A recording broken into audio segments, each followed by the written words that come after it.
Well, that's great. And thank you so much, Carter and Carrie, for inviting me to this. And I'm really happy to be here with everyone. It's quite an illustrious group. I looked at some of your bios.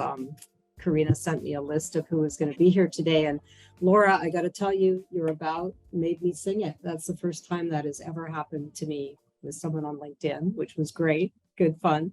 Thank And you. yeah, and Larry, you're the first marketer I've ever met with a patent. So congratulations on that. It's really, really great. Anyway, let's get started. So, you can see by the words on the screen right now, I'm not trying to be boastful or anything, but this is kind of the real me. I'm a wordsmith and I'm a strategist, but I'm also an ocean sailor and I'm really want to be better artist, but I'm an artist and a poet. And I've earned the stripes for OG Digital Nomad because I've been working remotely long before it's been a thing. And I used to hide my lifestyle, but actually now what I do is I come out about it because it's become a feature of my personal brand. People love to hear about where I am and what I'm doing. And this is actually where I'd like to be right now. Sitting on that palm tree on the island of Moorea was a really fun thing to do for an afternoon. And it's kind of, where I like to go when I'm enjoying places like this. And this one is actually at the top of the island of Maupiti, which is 25 miles west of Bora Bora. Not very many people in the world get to go there. It's a pretty special place. And I just wanted to show you a little close-up view just to get us all in the right frame of mind here today. And of course, Carter's in Hawaii, so he is almost here, but not quite. But notice in this picture, there's a little tiny sailboat sitting right down there where my mouse is right now. That's me. That was my boat.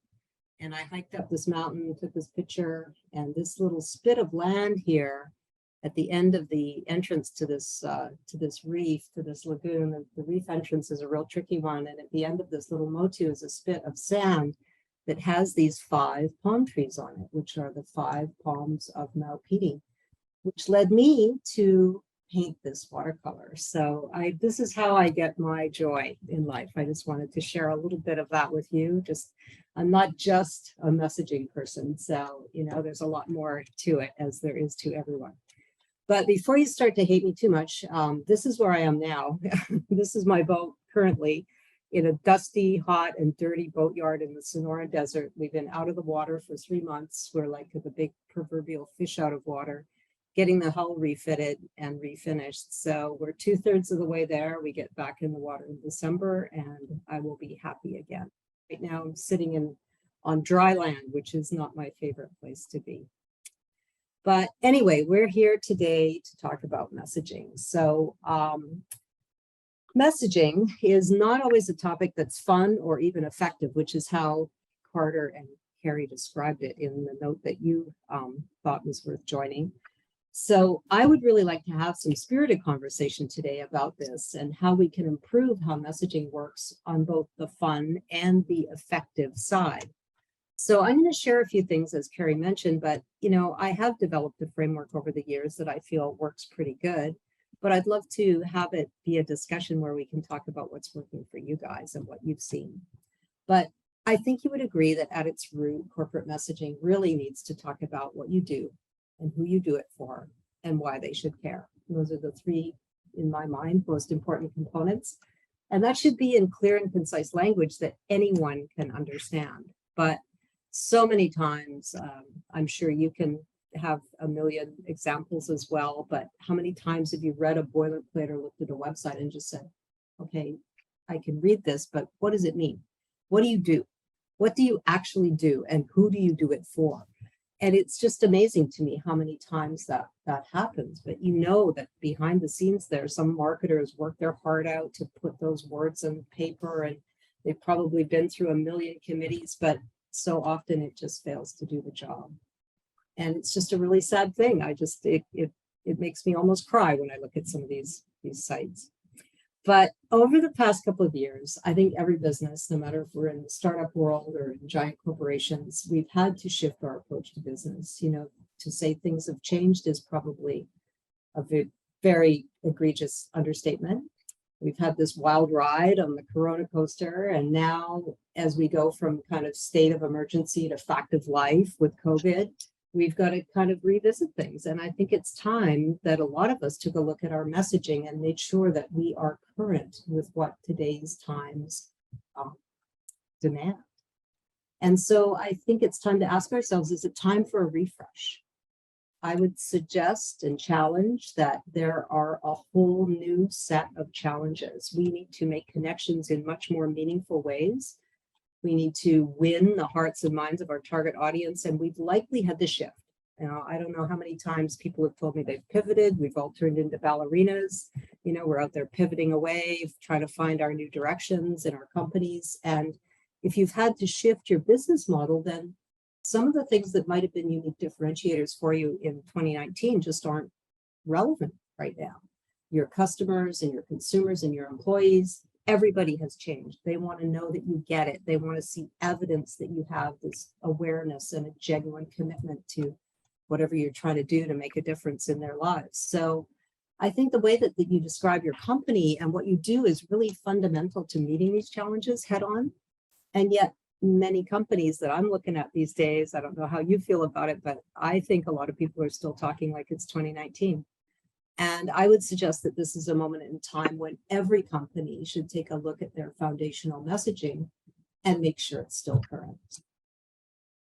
So I don't know if that's something that people here around this table are going to agree with, but we'll leave it at that as my position for now.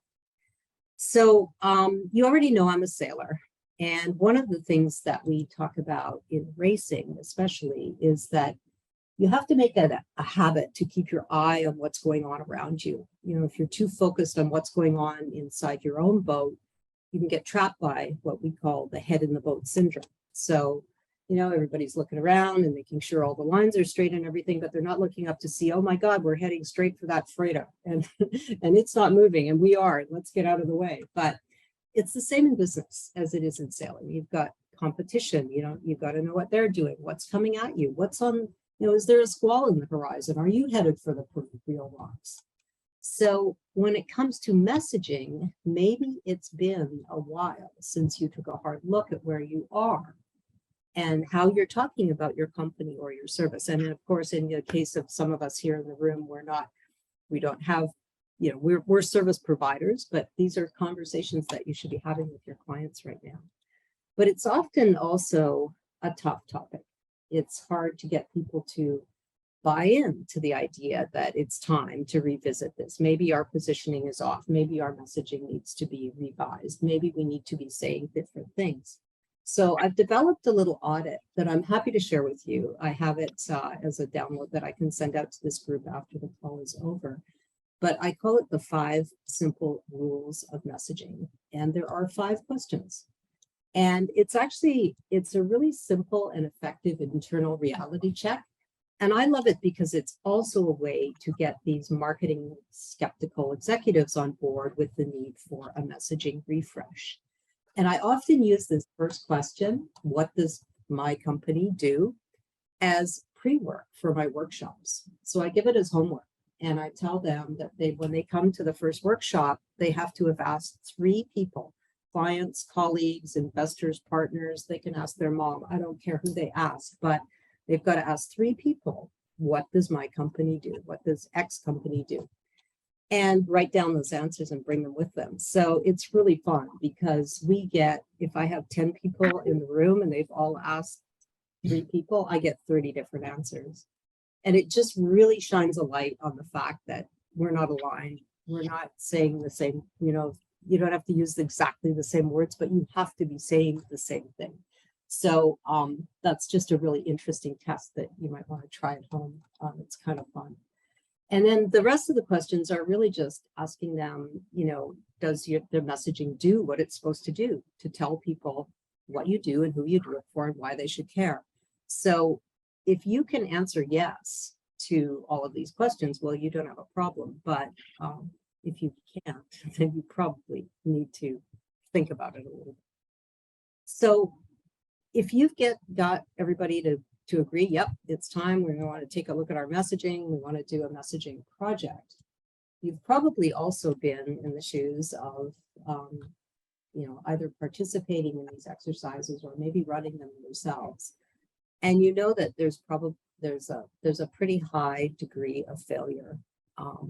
And if it is time to take a look at messaging, one of the things I'm often asked is, how are we going to make this work this time? Last time we did this, nothing happened, nothing changed, nobody adopted it, nobody changed it. Well, there's never any guarantee, but there are a few things that you can do to help with success. And I'm not going to go through my recipe right now, but I'm happy to make that a part of our post-presentation discussion. If you want to, I can, talk about the framework that I've adopted, but there's really 3 things that I have that I think are the most important things to work on. So you've got to think about creating it, and message creation is not necessarily a team sport. I think a lot of messaging projects fail due to too many people wanting to change words and wordsmith, but I think a lot of projects fail also because it's a forced result and people push it down from the top and don't really let anybody else have a chance to have any input to it. So it takes more time and effort. But if you want people to adopt your new messaging and to put it into play and help you get it out there in the world and socialize it and activate it, you have to take the time to get input, and you have to allow a cross-functional team to contribute to the project. And it's really important to build consensus at the very initial stages. So a cross-functional team, it's always a challenge, but you can't make it too big. If it's more than 10 people, I would get a little nervous. In fact, the last customer that Carter referenced that I was working on this with them when I met Carrie and Carter, they wanted 17 people on the messaging project team. So we split it into 2 groups because we just couldn't handle that. Even in a workshop with the tools, the great facilitation tools that I have and the collaboration tools that I use, it's too many people around the table. So we split it into 2 groups and came back together for consensus. But I think it's also important to go outside the organization to talk to customers, to get input from investors and partners and board members, because their perception of what the company does and what people should care about and how to, you're trying to come up with value propositions, their perception is going to be different than yours. And they're going to have different things that they feel are important. And I think you have to get everybody's views on the table before you can take that and make it into that messaging that you want to deliver. So that's the first thing is, kind of how to create it. And then one of the things that I would say you've got to be aware of is the Hippo. So everybody probably knows what this acronym stands for, the highest priced person's opinion. Yeah, exactly. So every team, no matter how big or small, has to have a Hippo wrangler. You have to have somebody who is not afraid to look that person in the eye and say, yeah, that's great input, but can you just step down for a second? We've got to give everybody a chance to have a say, because that, Hippo can derail these efforts in a heartbeat. And I'll tell you a little story. It's kind of a sad one, actually, because I was working with a company that put a lot of time and effort, had a very high-priced team of people who were on the messaging project team, and they all put a lot of work into it. They cared deeply. We came up with something that everybody was really happy with, and everyone was thrilled with the outcome, and we were getting ready to present it to the CEO. And I had, right from the very beginning, told the CMO I was partnering with on this that we needed to have the CEO in the room. We need to invite him to the workshops. We need to have him at the table. No. Don't worry about it. I'll handle it. I'll brief him. He'll be in the loop. Don't worry. Guess what?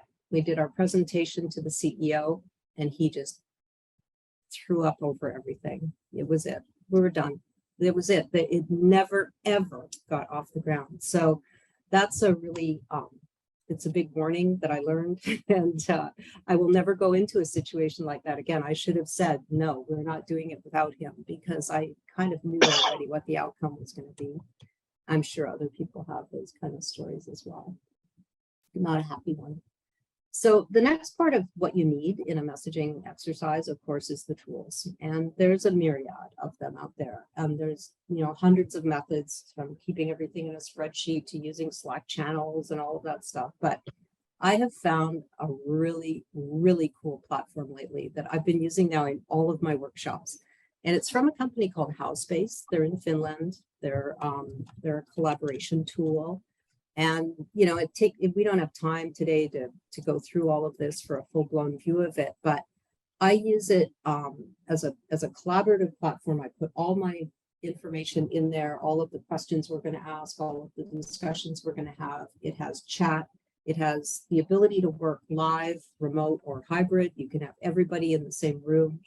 And it really democratizes the input process. It's really fun. They have a lot of really cool widgets where you can add things to your presentation or to your discussion to let people collaborate. But one of the comments I got from a recent attendee in a workshop was, this platform was the best collaboration tool I've seen. It was a fast and effective way to get input from everyone, even those who don't normally speak up.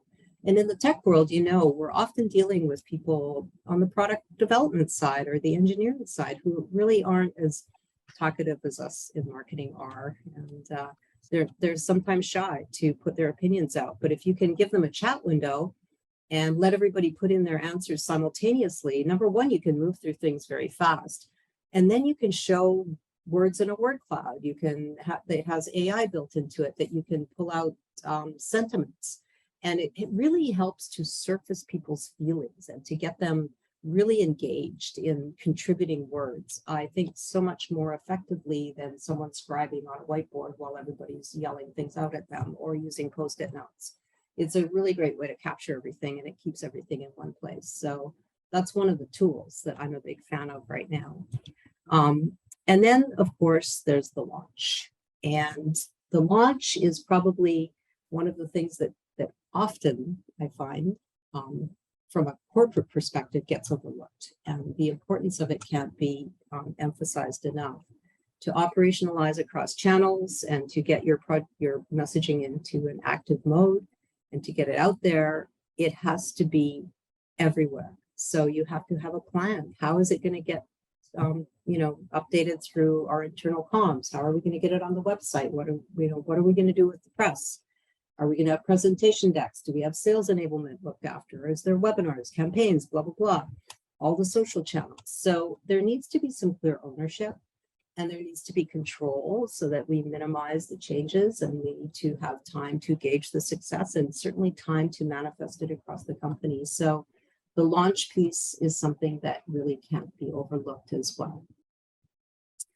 And then the final thing that I would say that, and again, this is a bit of an eye chart in this format, but my recommendations for success, these are ones that I tweak a little bit for different workshops and for different audiences. This is one I used in my last messaging workshop, but it always takes the same format, that you have to be committed to the project. Anybody who comes in can't just come to one workshop and then disappear and show up at the end and expect that they're going to be the one who makes the final decision.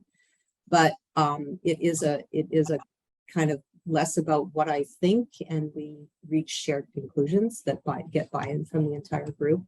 We go with data every time. We don't say I hope or I think. We back things up with numbers. We go out, we survey if we have to, we talk to customers, we get direct input, we don't guess. And the final version needs to be definitive. We can't allow interpretation, because with the ownership and the support from the project team, we build these solid guardrails, and we have to intervene when people start coloring outside the lines across the company. And then we need to make sure that it gets universally adopted. So again, that comes back to the launch plan and rollout, and that really affects the outcome of the project. Now, I would end this kind of presentation mode here by talking about how this is a very high stakes exercise. We often ask a lot of really talented and highly paid people to dedicate their time and effort to this group exercise that they may not be thrilled about. They're not marketers. They're from different functions in the company. Why am I here is a big question. But we need to do everything possible to ensure the best outcome. And I think, recommendations for success that you continually iterate with the team really help them understand that their role is important and this is an important thing. And the last thing I would say is that maybe you need some expert help. So again, it's a high stake exercise and one that is often charged with opinion and emotion. And outside help with facilitation is often a great way to help with the consensus building within the organization. And of course, you can rely on your expert to be your Hippo wrangler, so you don't have to challenge the CEO. You can get them to do it for you. But all of this together, I think, makes the message creation have a better outcome.